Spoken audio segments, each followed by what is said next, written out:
머리가 진짜로 정상인 사람들의 회의, 찐 정상회의. 오늘 저희가 사실 녹화날도 아닌데 제작진분들의 긴급 호출로 자리를 또 만들어 보았습니다.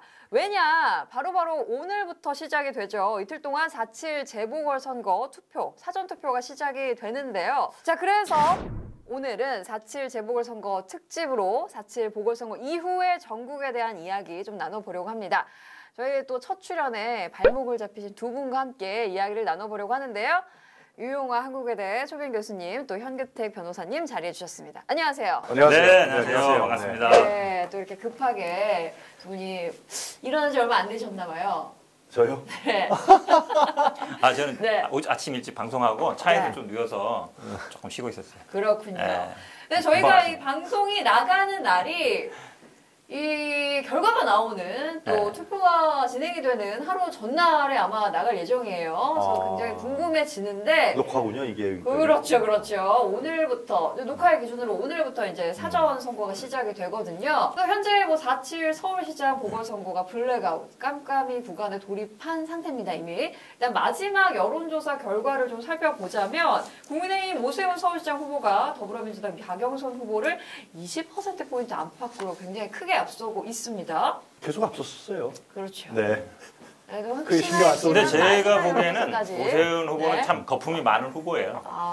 왜냐면 뭐 많이 알잖아요. 한명숙 총리 때도 한 20% 이상 차이 났는데 한 0. 몇 프로가 차이 그렇죠. 났고 정세균 총리도 뭐 15% 20% 앞서다가 막판엔 그만큼 뒤집어졌죠. 맞습니다. 고민정 후보하고 지난번 총선 때도 비슷했어요. 그때도 여론조사는 오세훈 후보가 이겼었어요. 네. 근데 실제 뚜껑 열어보니까 아니었죠. 그렇죠. 그러니까 오세훈 후보의 특징이 많이 알려져 있긴 해요. 대중들한테 굉장히. 예전에 뭐 방송도 하고 뭐 오늘도 방송했지만 키 크고 좀 이렇게 옛날에 패션 모델 타고 그랬어요. 그렇죠. 패션 훌륭하십니다. 그래가지고 이제 사람들 누구나 보면 딱 아는데 이름은 들어봤지만 결국은 호감이 가야 되거든요. 후보를 찍어줄 때는 물론 뭐 싫어서 안 찍는 것도 있지만 네. 저 사람을 내가 좋아야 투표장에 가서 찍게 되거든요. 근데 최근에 이렇게 쭉 이렇게 하는 거 보면 저 사람이 정말로 서울시를 이끌 만한 그게 되나? 능력이? 이런 생각을 많이 할 것 같아서 그냥 여론조사하고 실제 투표는 저는 뭐 다르게 할 걸로 보고 있습니다. 그게 이제 투표의 특징인데요. 그렇죠.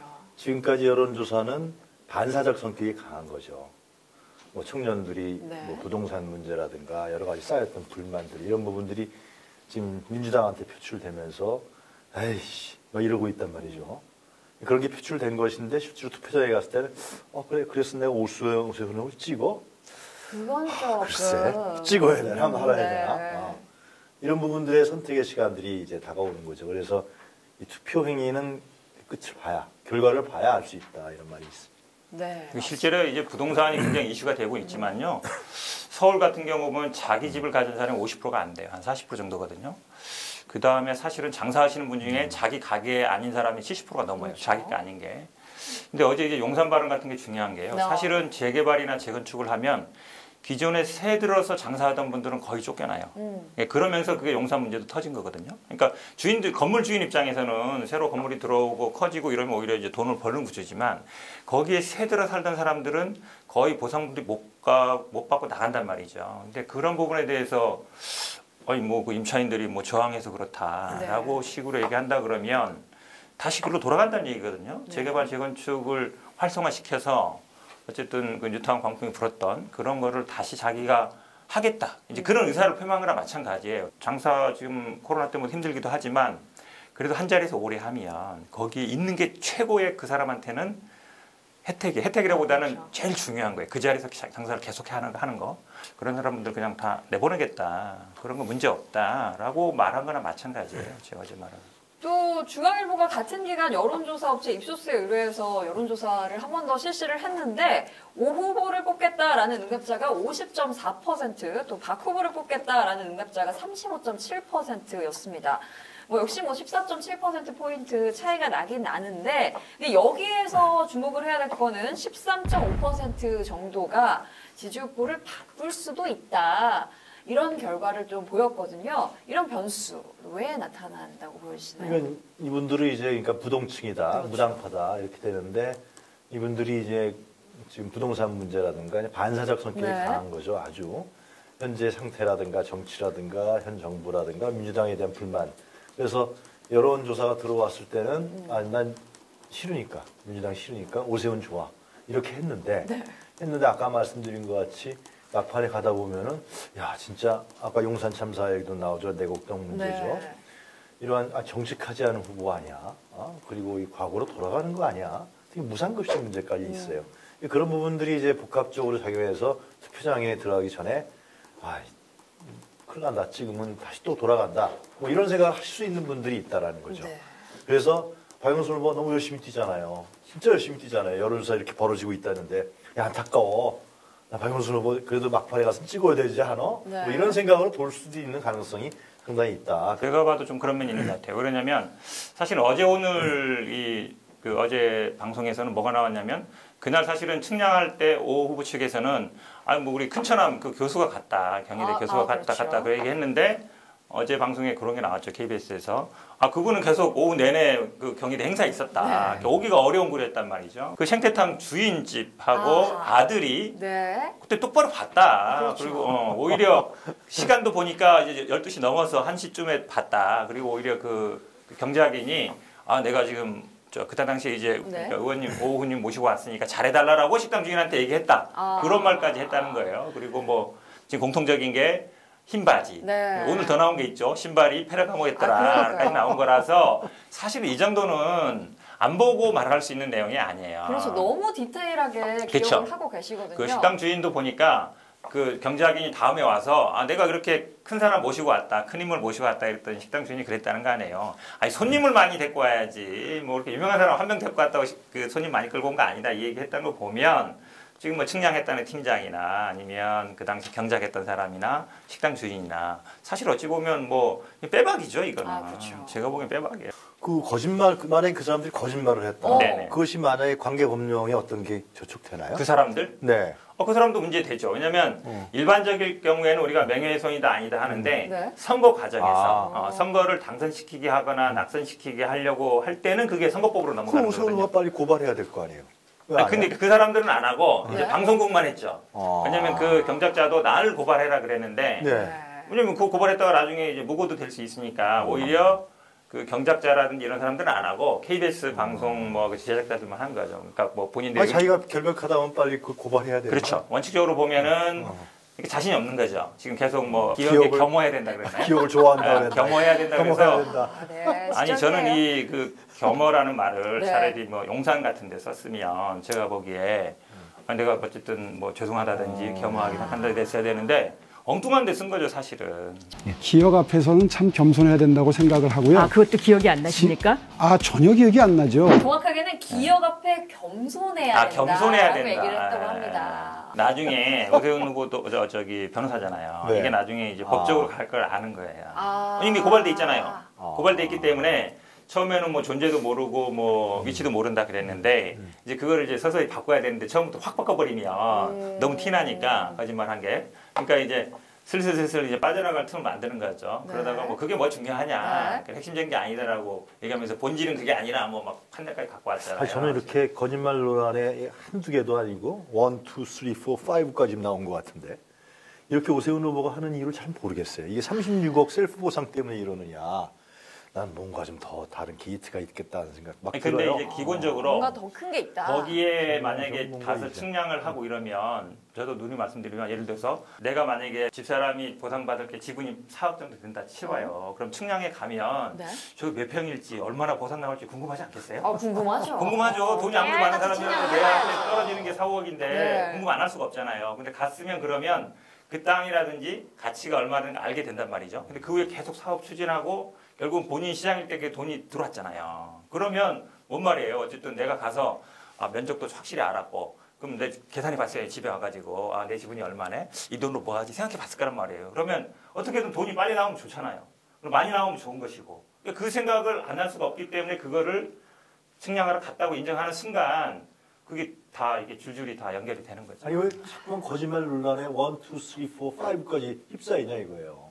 나는 참 처음에 자기가 말을 잘못했다. 그러니까 또 거짓말했다. 그걸 계속 메꿔야 되니까 메꿔야 되고 메꿔야 되고. 그냥 메꿔야 돌리기엔 되니까. 너무 먼 길을 갔기 때문에 거짓이 준다는 걸 그렇죠. 배쳐야 되나요? 그렇죠. 아무튼 뭐 그 기억 앞에 얘기하는데. 겸손하신 분이니까 뭐 생태탕은 맛있었을까요? 후보에게 단 한 표도 주지 맙시다. 저기 있는 오세훈 후보 어떤 사람입니까? 용산 참사 때 5명의 국민을 죽였던 사람입니다. 이 사고는 과도한 그리고 부주의한 폭력 행위를 진압하기 위한 경찰력 투입으로부터 생겼던 사건입니다.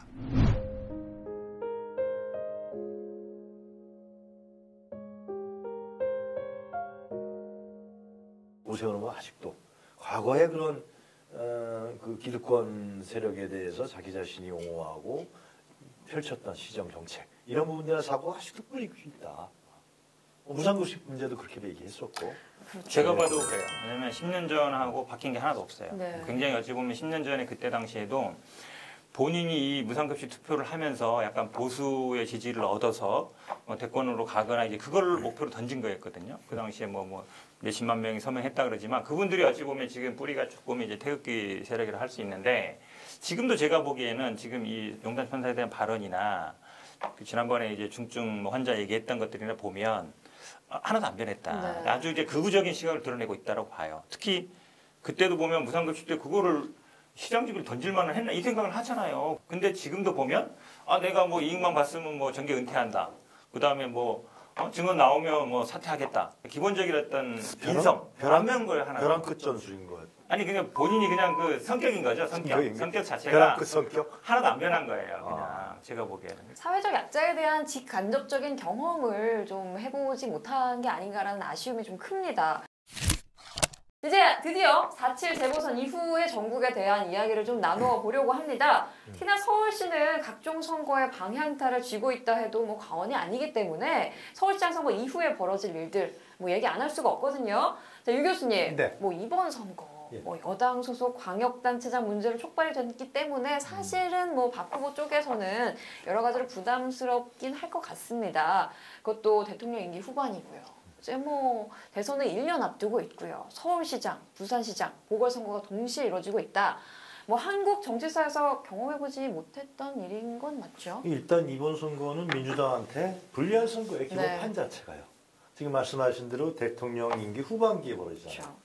대통령 임기 후반기에 대통령 지지율이 안 떨어지는 대통령이 있었나요? 없었어요. 없죠. 그래도 문재인 대통령은 들떨어져 있는 거죠. 상당히 30% 이상, 어떤 경우는 40% 네. 가니까 그런 경우는 드문 사례이기 때문에. 근데 그럼에도 불구하고 하여튼 집권 후기에 벌어지는 선거는 이 심판론으로 갈 수밖에 없어요. 중간 심판론으로. 두 번째로는 이제 민주당의 기책사유로 벌어진 선거잖아요. 이 기본판이 이게 민주당한테는 불리한 판이에요. 기본 자체가. 그러나 이런 건 있어요. 2011년도에 그 보궐선거가 있었죠. 그 당시 이제 누구죠? 오세훈 네. 시장이 무릎 꿇고 무상급식 자기가 한번 그만두겠다 그래서 보궐선거 열렸잖아요. 그때 이제 박원순 무소속 후보가 시장이 됐단 말이에요. 여기 12년도에 대선이 있었는데 그때 박근혜가 됩니다. 네. 이건 꼭 반드시 뭐 제가 진다 이긴다를 떠나서 이 등락에 의해서 대선판이 좌우지는 건 아니라는 거예요. 아, 그렇죠. 지금 여론조사상에서 지금 이제 민주당이 진다라고 나오고 있는데 혹시나 치더라도 꼭 대선에 결정적인 영향을 미치는 건 아니다. 이런 사례가 있다. 재정비 잘해서 민주당이 진다 그러면은 재정비 잘해서 대선에 임하면 되는 거고 국민의힘은 이제 더 이상 이럴 수 있기가 없죠. 아, 뭐 지금 이런 판에서 국민의힘이 친다. 그럼 국민의힘이 대선을 할 수 있겠어요? 그러나 하여튼 우리가 중요한 것은 아까도 말씀드린 것 같이 민주당을 지지했던 분들, 좀 등을 들린 분들이 있고 실망한 분들이 있는데 이분들이 만약에 투표장에 안 나가게 되면은 이게 상당히 선거 구도가 이상해져 버리는 거죠. 문재인 대통령의 국정 운영에 상당히 영향을 미치기 때문에 그런 부분에서 잘 판단하셔야 될 거로 보여져요. 네. 저는 그런 게 오히려 조금 위험하다고 봐요. 예를 들어 우리가 뭐 저도 좋다. 네. 그건 절대 아니에요. 제가 보기에 그렇죠. 무조건 이겨야 됩니다. 왜냐하면 사실은 그걸 교수님 말씀드린 일리는 있어요. 이번에 아마 좀 회초리를 맞고 그 다음에 정비해서 더 잘할 수 있는 건 있는데요. 근데 서울에 또 굉장히 중요합니다. 천만도 있지만 이게 아마 오세훈 시장이 되면 뭐 시의회하고도 그렇고 중앙정부하고 계속 아마 부딪히려고 할 거예요. 그래야 본인 눈까지 올라가거든요. 네. 지난번에 무상급식 투표도 그렇게 했던 거 보면 자기 정치하기 위한 네. 거였어요. 그럼 이 오세훈 후보도 아마 되면 차차기 뭐 하려고 할 거란 말이에요. 끊임없이 아마 정부 정책에 서울시 정책에 대해서 태클을 걸 거예요. 네. 그게 결국은 이슈가 되고 본인도 뜨는 경우고. 그러면 사실은 우리가 대선 때서는 기본적으로 뭐 당 이것도 중요하지만 누가 이제 이슈를 잡아가도 중요하거든요. 근데 언론이 집중하기 시작하면 제가 보기에 우리가 대선 국면에 가도 아래 태클을 걸 수 있어서 저는 뭐 일단 무조건 이겨야 된다라고 보고 있습니다. 투표를 하면 이길 수 있습니다. 아, 그렇죠. 네. 가셔야죠. 오늘 뭐 사전 투표하실 겁니까? 저는 투표권이 없습니다. 경기도. 그렇군요. 네, 경기도. 경기도민이시군요. 죄송합니다. 투표권 없어가지고. 서울 시민이신가요? 저는 뭐 오늘 아, 생각. 편하시겠네요, 그러면. 왜요? 경기도 그랬어.